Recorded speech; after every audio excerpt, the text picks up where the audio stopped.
Good morning students. कल हमने जो लेसन सेकंड थे उसके क्वेश्चन आंसर्स किए थे, हमने आपको वीडियो में दिए थे, वो आपको सबको कॉपीज़ में करने हैं। मैंने आपको कहा था कि कॉपी में कर लेना, properly neat and clean work करना, फिर इसको हम चेक करेंगे। आज हम कर रहे हैं lesson 3 fibre to fabrics. Lesson 3 start करने जा रहे हैं fibre to fabrics.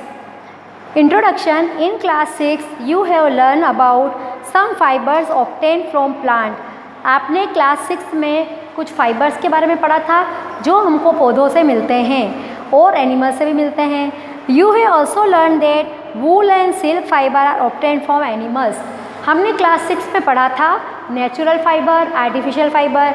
Natural fibre हमको प्लांट से भी मिलते हैं, एनिमल से भी मिलते हैं। तो प्लांट से जो फाइबर मिलते हैं वो कॉटन था, जूट था। इसी तरह से जो एनिमल फाइबर थे वो सिल्क और वूल थी, ठीक है ना। तो wool is obtained from fleece. Fleece means hair, FLEECE। Fleece means hair, fleece means hair, hair means बाल, है ना। तो हेयर मीन्स क्या होता है, बाल में तो सबको पता है आपको। तो जो ऊन है वो हमको भेड़ के बाल या फ्लीस से मिलती है। और किससे मिलती है, याक और, है ना, गोट, इससे भी मिलती है। शीप, याक, गोट, इनसे हमको वूल मिलती है। फिर silk fibre comes from cocoons of silk moth. जो सिल्क होता है वो हमको सिल्क मोथ, रेशम का कीड़ा, रेशम के कीड़ों को बोलते हैं silk moth. Silk moth, MOTH moth. Silk moth मतलब कि रेशम का कीड़ा, लिखो आप। तो रेशम के कीड़े से हमको सिल्क मिलता है, उसके भी कोकून से। Do you know which part of the sheep's body yield fibre. Sheep के बॉडी से हमको कौन से भाग से फाइबर मिलते हैं। Are you aware how this fibre are converted into woollen yarn that we buy from the market to knit sweater.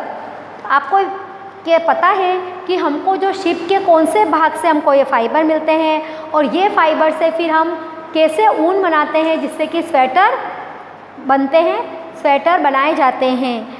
तो do you have any idea how silk fibre are made into silk. Silk के जो fibre होते हैं, silk का भी जो रेशा होता है वो कैसे मिलता है हमको सिल्क मोथ से, और उससे रेशम कैसे बनाते हैं। सिल्क मीन्स रेशम, which is woven into sari, और इससे साड़ी कपड़े बनाए जाते हैं। In this chapter we shall try to find answer to this question. पहला है wool, the animal fibre wool. पहले हम पढ़ रहे हैं एनिमल फाइबर वूल के बारे में। एनिमल फाइबर और वो है वूल। पहला वूल, वूल मीन्स ऊन, वूल मीन्स ऊन। ऊन जो होता है उसको हम कैसे प्राप्त करते हैं। Wool bearing animal, wool is the common name applied for soft curly fibre obtain mainly from fleece of domesticated sheep. Wool जो है वो ऊन होती है जो कि सॉफ्ट होती है, कर्ली फाइबर, घुंघराला फाइबर होता है। और कहाँ से मिलता है हमको, भेड़ों की बाल से, मुख्य रूप से भेड़ की बाल से हमको ऊन मिलता है। The other wool bearing animal, और भी कुछ एनिमल्स है जिससे हमको वूल मिलता है, वो है yak, reared in Tibet and Ladakh. Yak जो जानवर होता है, आपने डायग्राम देखा होगा याक का। याक जो होता है वो तिब्बत और लद्दाख में मिलता है। Angora goat and sheep reared in Kashmir. Kashmir में भेड़ जो गोट होती है, बकरी, उसका नाम है अंगोरा, उसकी जो स्पेशीज़ है उसका नाम है angora. Goat and sheep from Kashmir. Camel rear in Rajasthan, Rajasthan में ऊँटों को पाला जाता है, उनसे भी हमको ऊन मिलती है। फिर लामा एप्लेका and vicuna reared in South America. South America में लामा, अल्पाका एंड विसुना जो होती है वो ऐसी भेड़ साउथ अमेरिका में पाली जाती है। Angora rabbit reared in Kashmir and Himachal Pradesh. Himachal Pradesh और कश्मीर में भी जो थे रैबिट पाले जाते हैं, उनसे भी ऊन बनाई जाती है। तो अंगोरा शीप, गोट, अंगोरा गोट, याक, है ना, लामा, उसके अलावा विसुना, कैमल, अल्पाका, अंगोरा रैबिट, इन सब जानवरों से हमको वूल मिलती है। वूल कहाँ कहाँ से मिलती है, समझ में आ गया। कहाँ पर कौन कौन से जानवरों से हमको ऊन प्राप्त होती है। अब ये प्रॉपर्टीज़ ऑफ वूल, वूल के, ऊन के क्या क्या गुण होते हैं। Feel the hair on your body such as head and rest of the body. आप अपने हेयर को फील करो। Feel the hair on your body such as head, हमारे सिर के ऊपर बालों को, हमारे हाथ पैरों पे हेयर को फील करो। You will notice that the hair on the rest of body are very soft as compare to hair on head और आर्म्स। हम देखते हैं कि जो हमारे बालों, सिर के जो बाल है उनकी तुलना में जो हमारे आर्म्स है, आर्म्स के जो बाल होते हैं उनकी तुलना में हेड के बाल और आर्म्स के बाल जो होते हैं वो हार्ड होते हैं, जबकि जो हमारे हाथों के बाल होते हैं वो बिल्कुल सॉफ्ट होते हैं। जो हमारी बॉडी पे है, हाथ पैर पे जो बाल होते हैं वो सॉफ्ट होते हैं। Much the same way, hairy skin of sheep has two type of fiber that form in fleece. इसी तरह से शिप के जो फाइबर होते हैं वो भी दो तरह के होते हैं। शिप के अंदर, भेड़ के अंदर भी दो तरह के फाइबर होते हैं जिनसे ऊन बनती है।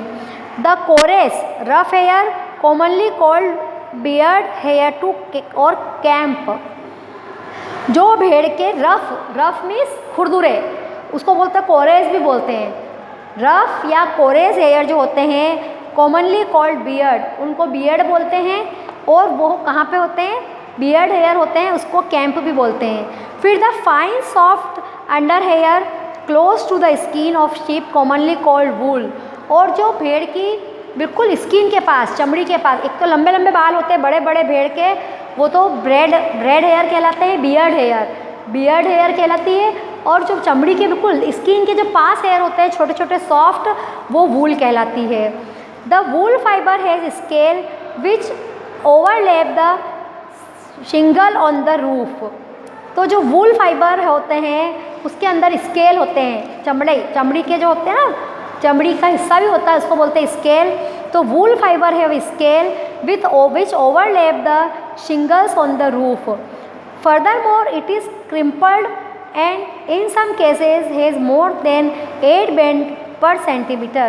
ये कुछ घुंघराले होते हैं पर कुछ केस में ये 8 बेंड पर सेंटीमीटर होते हैं, 8 बेंड पर सेंटीमीटर होते हैं। द नंबर ऑफ क्रीम्स पर centimetre determined finance of wool fibre. अब जो नंबर ऑफ क्रीम्स है, कितना उनके कर्ल है, घुंघरालापन है पर सेंटीमीटर, हर सेंटीमीटर में कितने क्रीम्स है, उसके आधार पर उस ऊन की फाइननेस, गुणवत्ता पहचानी जाती है कि कितनी अच्छी ऊन है। A fine wool like merino have more than 40 creams पर सेंटीमीटर। तो जो ये फाइन वूल है, सबसे बढ़िया ऊन जो होती है, सबसे बढ़िया ऊन हमको मेरिनो भेड़ से मिलती है। और उसके पर सेंटीमीटर, 1 सेंटीमीटर में 40 क्रीम्स होते हैं, 1 सेंटीमीटर में 40 क्रीम्स, 40 क्रीम्स होते हैं। कैम्प और beard hair by contrast has little if any scale and no crimps. देखो तो जो ये जो थी ना लंबे वाले बाल, जिसको कि हम कैम्प बोलते हैं, KEMP कैम्प जो है वो लंबे बाल जो होते हैं, लंबे वाले बाल है ना, लंबे बाल जो होते हैं भेड़ के, वो कैम्प है। और इसमें क्या होता है, इसको बियर्ड भी बोलते हैं, BEARD बियर्ड भी बोलते हैं, बियर्ड हेयर है ना, या तो कैम्प या बियर्ड हेयर। इसके अंदर उसकी तुलना में बहुत ही कम या फिर नो क्रीम्स नहीं होते हैं और स्केल भी नहीं होते हैं। They have little ability to bind into yarn. उनके अंदर यार्न बनाने की कैपेबिलिटी भी कम होती है, little. The relative amount of kemp और to wool varies from breed to breed. अलग अलग भेड़ में, अलग अलग नस्लों में, अलग अलग स्पेशीज़ में क्रिम्प की मात्रा अलग अलग होती है। This make some fleece more desirable for spinning और कार्डिंग।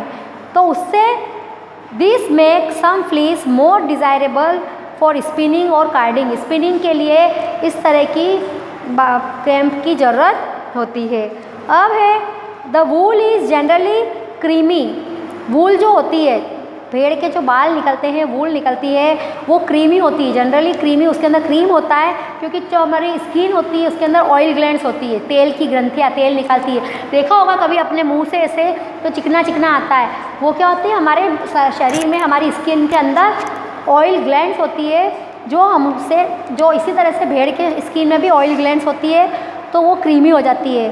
तो ऑयल जो होती है, वूल जो होती है वो क्रीमी होती है, सफ़ेद कलर की होती है।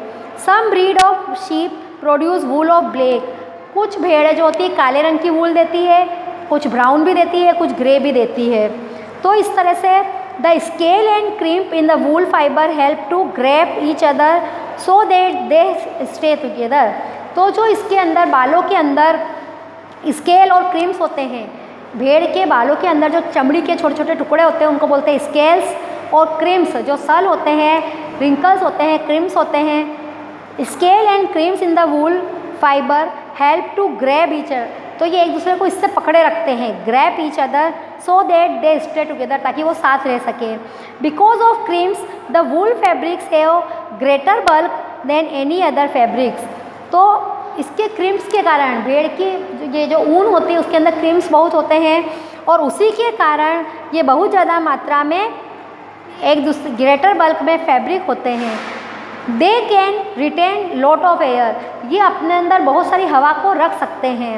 And hence woollen fabrics are good insulator of heat, इसलिए हम जब ऊनी कपड़े पहनते हैं तो बाहर की हवा अंदर नहीं आ सकती, और हमारे शरीर की जो हवा है, बॉडी टेम्परेचर है, वो बाहर नहीं जा सकता है। तो इसलिए हमको वो ये गुड इंसुलेटर ऑफ हीट है, हमारे शरीर को ऊन जो होती है वो गर्म रखती है। अब है to sum up following are the properties of wool, ऊन के क्या क्या गुण होते हैं। On account of crimp the wool is considerably resilient, तो क्रिम्प के आधार पर जो ऊन होती है वो रेसिलिएंट होती है। It has high tensile strength and elasticity, उनके अंदर खींचने की इलास्टिसिटी मतलब खींच सकते हैं, उसके अंदर इलास्टिसिटी होती है और स्ट्रेंथ मजबूती होती है।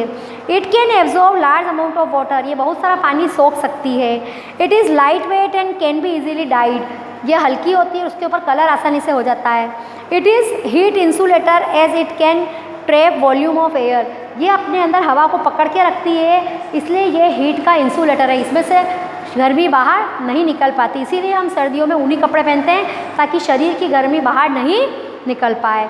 On account of above property woollen fabrics have ability to retain shape better than the fabrics made from the other natural material, इन सब गुणों के कारण जो वुलन क्लॉथ होते हैं वो अपनी शेप को बनाए रखते हैं। They have ability to retain shape better than the fabrics made from the natural material.